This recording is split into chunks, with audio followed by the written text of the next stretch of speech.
साहेब म्हणतात की load shedding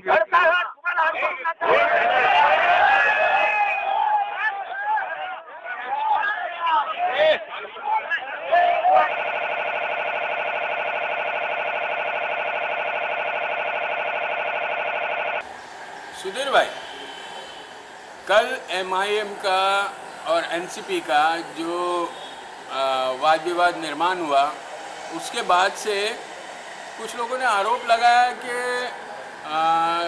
Shiv Sainik Sudhir भगत ने पूरी तरह से प्लान करके एमआईएम को एनसीपी से भिड़ाया है। क्या कहेंगे आप? ये एकदम सरासर झूठ बात है। 149 विधानसभा के अंदर जो जो लोग इच्छुक है, जो जो पार्टी इच्छुक है, उन सबको वहाँ पर बुलाया गया था। दशरथ पाटिल साहब को बुलाया गया था, सुधीर भगत को बुलाया गया था, अनीता गौरी को बुलाया गया था। अब मुझे बताओ कि मनोज प्रधान 149 से है क्या? लेकिन वो भी आए थे वहाँ पर। अवार्ड साहब तो यहाँ के एमएलए है, वो भी आना है। मनसे के लोग थे, मनसे के एक नहीं तीन तीन पदाधिकारी गए, मुमरा से थे, कलवा से थे, यानी सबको उन्होंने बुलाया था। अब जब मैं वहाँ पर आया तो मैं 1 घंटा पहले वहाँ पर आया था।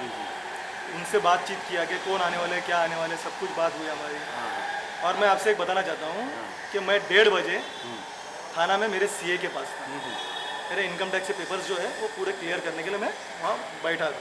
सब कुछ मेरे क्लियर्स करके जैसे मैं बाहर निकल रहा था, मांगता है तो आपको पुलिस स्टेशन से भेज के वहाँ से सीसीटीवी फुटेज मंगा सकते हो। मैं मेरे लोगों के साथ थाना में था। उसके बाद मुझे उनके पत्रकार का फ़ोन आया है कि दशरथ पाटिल साहब नहीं आ रहे, तो आपको कोई भी हालत में वहाँ पर आना है शिवसेना के नुमाइंदे के हिसाब से। मैंने कहा ठीक है, मैं वहाँ पहुँच रहा हूँ। शाम तो मैं वहाँ पहुँचा। पहुँचने के बाद लगभग आधा 1 घंटे के बाद उनका कुछ जो प्रोग्राम शुरू हुआ। और आपको मैं बताना चाहता हूँ, अगर आपके पास फुटेज होगा तो आप देख लीजिए। मैं यहाँ के आमदार जितेंद्र रावत साहब, मनसे के कार्यकर्ता, हम लोग सब खड़े हैं। और उसके बाद वहाँ से अशरफ मुलानी साहब आए, जो एमआईएम से बिलोंग करते हैं। तो मुझे बताना, और दूसरी एक बात बताता हूँ कि ये जब हादसा हुआ उसके बाद उनकी गाड़ी को आरटीओ ने टोचन किया था। नजीब मुल्ला भी वहाँ पर थे। उनके गाड़ी को टोचन किया गया था। तो इसका मतलब वो उनके गाड़ी से आए थे। बिल्कुल। और अशरफ मुलानी जैसा आदमी जो कॉर्पोरेटर रह चुके, इतने सीनियर लीडर है, उनको मैं क्या गोद में उठा के लेके जाऊँ? ये कहाँ की अब राजनीति इतने नीचे स्तर पर गुजर चुकी है कि जब अपने पर आ रहा है तो सामने पर ढकलने की बात चल रही है। कल को बोलेंगे मनसे को मैं लेके आया था।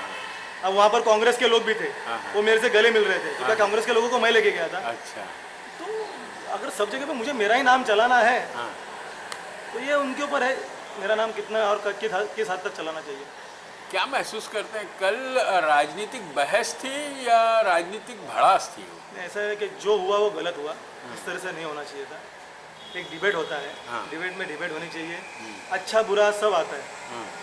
अच्छा देखो, अगर आपने अच्छा किया है तो आपका अच्छा भी आएगा, आपने बुरा किया है तो आपका बुरा भी आएगा। हम अगर अच्छाई की वाह लेने की बात रखते हैं तो बुराई की भी जो ताने हैं वो भी सहने की अपने पास ताकत होनी चाहिए। मेरे ख्याल से शायद उनमें है, लेकिन उनके कार्यकर्ताओं में नहीं है। वो वहाँ पर दिखाई दिया। यानी उनमें है, आपको यकीन है?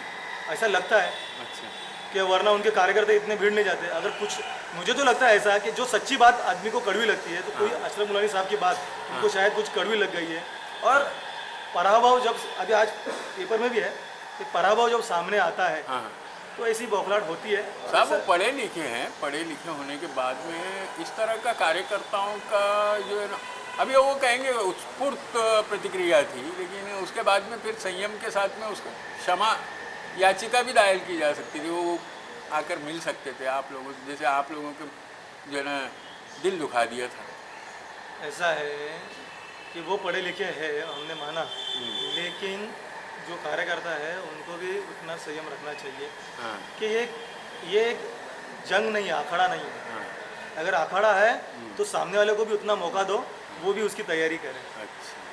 ये 100 के सामने 2, ये नहीं होता है। आप उनको चैलेंज करो ना फिर कि आ जा, मैं भी तैयार है, तुम भी तैयार है, हम भी है जोश में, तुम भी हो होश में, तो हो जाएगा। लेकिन टॉक शो के अंदर अगर अशरफ मुलानी, मेरे को नहीं लगता है कि उनको कुछ ऐसा करना था, वरना वो अपने बच्चे के साथ वहाँ पर नहीं आते। हाँ वो भी 100-200 लड़के लोग माशाल्लाह वो भी लेके आ सकते थे। हाँ सेना की तो इतनी बड़ी फौज है, आपको मालूम है, अगर थाना में आवाज़ लगाओ तो कुरला से आ जाते।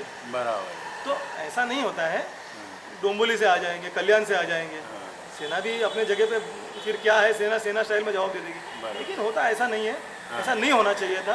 हाँ पता नहीं ऐसा क्यों हुआ, ये मुझे भी अफसोस है। और उस वक्त इतने फास्ट हुआ वो हाँ। कि उसका कोई जवाब देने के लिए भी किसी को चांस नहीं मिला। क्या लगता है आपको, ये बात खत्म हो जाएगा या बढ़ते रहेगी? ये एमआईएम के ऊपर है हाँ। कि वो किस तरह से इसका जवाब देती है, अच्छा वोट के ज़रिए में देती है या और कोई ज़रिए में देती है, उनके ऊपर है। अच्छा। उनके कार्यकर्ताओं को कल शांत किया गया है। हाँ तो लेकिन शायद तूफान आने से पहले की शांति होगी। हाय हाय हाय हाय हाय, थैंक यू थैंक मंडळ की लोड शेडिंग